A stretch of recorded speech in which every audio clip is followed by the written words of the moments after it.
So let's get started, Mario. So, okay, what makes Korea an interesting startup hub, particularly for Swiss startups? So, so I learned about 2 years ago a really interesting fact, which is that Korea and Switzerland have two of the four or five most complex economies in the world. And a complex economy means that you have complex supply chains that are manufacturing technology products for export in automotive, chip making, sensor systems, IT, pharmaceuticals. What's really striking about this is that both Korea and Switzerland rank higher even than the United States and China. So, in terms of business opportunities for the high tech sector, you have these two small, dense countries where within an industry everybody knows everybody, and at the same time, they have a global impact in high tech markets. So I think that that makes the opportunities for collaboration bilaterally very interesting and very productive. Korea provides access to global markets. Korea has free trade agreements. I think it's the second country on earth with the most free trade agreements. Putting all of that together, chances are if you are a high tech company in Switzerland, you will find a partner in Korea. And that can't be said of any other, you know, country necessarily. Any other cultural similarities you would like to point out between Switzerland and Korea? Well, I think what's interesting is that they are both, um, they both tend to have a pervasive underdog mentality, you know, surrounded by larger players with whom they have collaborative and sometimes competing interests. Um, they're both mountainous, like kind of like we're in a mountain fortress type of dynamic. There's a lot of nature. Nature is really beautiful, and I think people both in Korea and Switzerland, I know they love the outdoors, walking and hiking. And so I think that that does create some kind of like lifestyle compatibilities. And it does come with a challenge that sometimes you get this, like big frog in a little pond mentality where given that they are relatively small, the large players can very easily, vest and control their interests. And then sometimes it might not be as easy to work with, large dominant institutions. Sometimes, but both countries in that aspect are also changing. Uh, Governments in both countries are becoming much more service oriented rather than organizationally strict. And because of globalization, uh, conglomerates are no longer just competing exclusively in the home markets, and they have to compete globally, and they have to compete for talent and innovation and resources globally. So that's also bringing up a lot of interesting opportunities. Mm-hmm. Mm-hmm. Let's go generally. So what makes Korea a good place to conduct trials and pilot projects, and also maybe you can talk about opportunities and bottlenecks of the Korean innovation ecosystem. So for that, I think it's really important to specify what kind of trials and pilots can be very productive in Korea, and what kind of trials and pilots you might have a little bit of a challenge. Korea has, for many decades, developed through a very successful fast follower model. They are never the first one to jump into the market, but as soon as a certain product or technology has a clear advantage in the marketplace, they very, very quickly accelerate into that market. And this is really important to do business in Korea. When people are making a decision about adopting something new into their organization, one of the key slides is the benchmarking slide. Where has this been done before, and how do you compare against that? And I think that having that as a roadblock is sometimes frustrating for innovators, but it's a safety measure, because when the Korean market decides to move in a certain direction, they go all out. And so you have to make sure that you've got validation data. So to come to the Korean market, you've got to bring your key validation data from elsewhere. Okay, maybe, yeah, you already mentioned a little bit how Korea goes all out. Maybe we can talk about the role of the government in the Korean startup ecosystem and also kind of bleed into how the work culture is like in Korea. So the role of the government, well, the government is really big. I mean, I think that the government, if I'm not mistaken, somewhere either slightly less or slightly more than 50% of adults are employed by the government in Korea. The government has a very large footprint, and the government many times is active in the market. You usually have state-run enterprises that enter technology markets. For example, in payments, the Korean government launched their own zero pay system, which is a competition to things like Apple Pay and Samsung Pay, and any other type of fintech payment system. So I think that one challenge many times is that because the government becomes a market player, the companies that provide the innovations don't always get to face the market, but instead find themselves within the procurement process for the government, which then has very strict negotiating guidelines that tamps down on pricing and profits. So that is definitely one challenge to look out for, where it's similar to sometimes dominant monopoly players in other countries that can be like a gilded cage.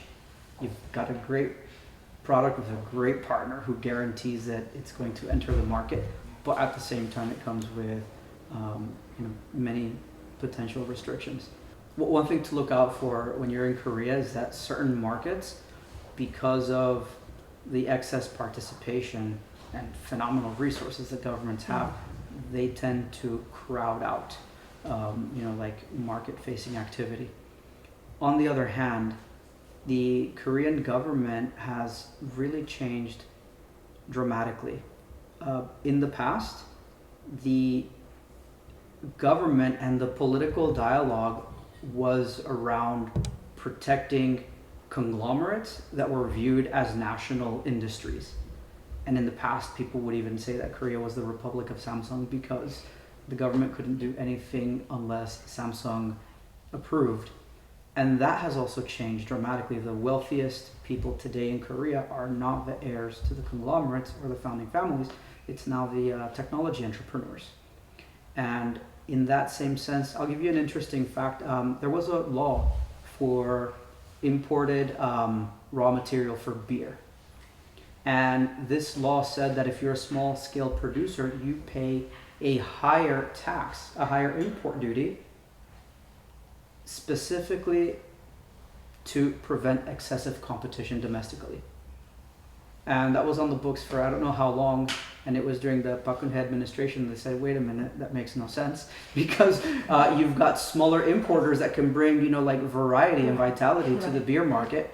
And as they were negotiating free trade agreements during this time, you also saw this inversion where they said, hey, wait a minute, what if instead of using the tax structure to prevent small players from competing with the big players, let's use our antitrust powers and the tax structure to provide benefits to the small players and limitations on the large players. And what happened, I mean, you've been here. What has happened to beer? Derek, what has happened to beer in the last 5 to 7 years in Korea? It's just great.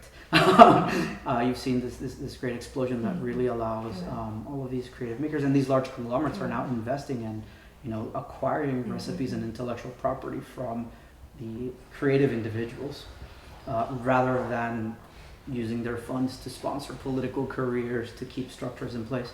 So I think that change we have seen happening within the last decade or so, and the effects of it have become really apparent in the last 4 or 5 years. And so now this also creates a huge opportunity for companies from Switzerland to come to Korea and find the right kind of partners and the right kind of customers.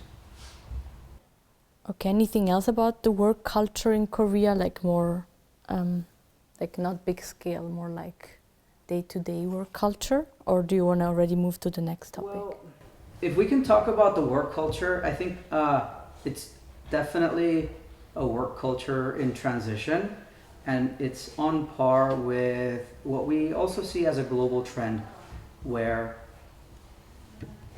there has to be an inversion between people and their families, our workers, exist in our economy to support industry, towards thinking that industry exists in the economy to provide productive employment, reasonable salaries, and a good quality of life for individuals. So we're starting to see that transition. And you know, Korea, it's always extremes. It's never somewhere in the middle. Also number one or number two in the world with most hours worked annually. It used to be at the bottom rung of OECD in terms of salaries, but that has been increasing dramatically. Now we are right under average in OECD salaries. And a really interesting change now that I hope is permanent.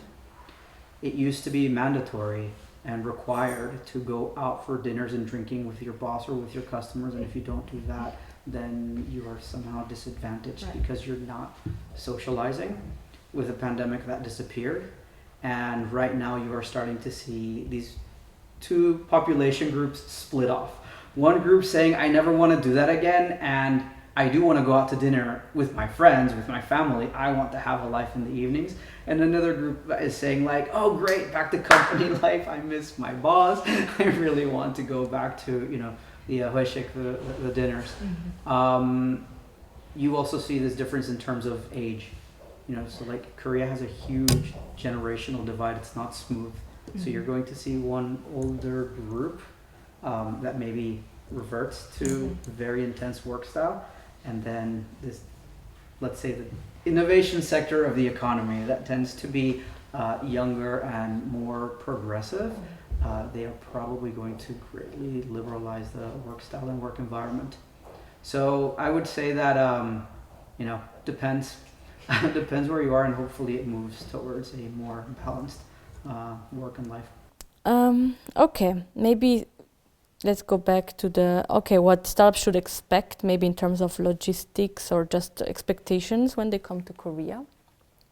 Well, following on that theme of COVID, Korea really used to have, definitely a decade ago, it was already starting to change. But with the pandemic, we saw a very dramatic change where being there in person was expected and required. And now we really are starting to see a full-on embrace of digital tools and digital communication. So take advantage of that and investigate the market remotely. If you're in Switzerland, the time difference is not that severe. You get a few good working hours. People in Korea are starting to embrace LinkedIn, especially if they are within a business unit that is already facing the global markets. It's going to be really hard for, let's say, a Swiss company to do business in Korea with a Korean company that has absolutely no intention or resources or teams that already are oriented towards global markets. And likewise, you know, the Swiss company won't be successful if they don't meet them halfway and start thinking, okay, if things work out, at what time do we start to invest in, you know, hiring a forward team in Korea? Mm-hmm. So that's what I would say about logistics. Before thinking so much about traveling, think about finding contractors or freelancers or part-time professionals that can be part of your forward team and give you, you know, the right type of intelligence. Airfare hotels for 10 days is going to cost you, for like a team of two, $10,000-$12,000.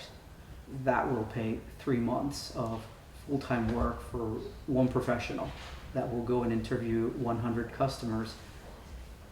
That person will be bilingual, and they will actually populate your deal pipeline and your sales pipeline with real leads, right? That will add much more value. So think about how you can really do that. It does require some level of commitment just to know if it's a worthwhile market opportunity. And yeah, to add to it is how can we, I mean, how is the Science and Technology Office Seoul involved? Well, you How know, can we help? that's what I was thinking is a good follow-on to that, because one of the things that the Science and Technology Office does is that it greatly, you know, it actually, when it comes to innovation, you know, this is not necessarily the same case if you're just an export-oriented business, but if you are an innovative startup with a new technology looking for partners, especially if you are registered with the InnoSuisse network, then the Science and Technology Office, along with partners such as us, take on those functions of being your forward team, you know, people that you know that you can trust, that understand your needs, and can help you get started on this path and find the right type of players for you to take your first steps.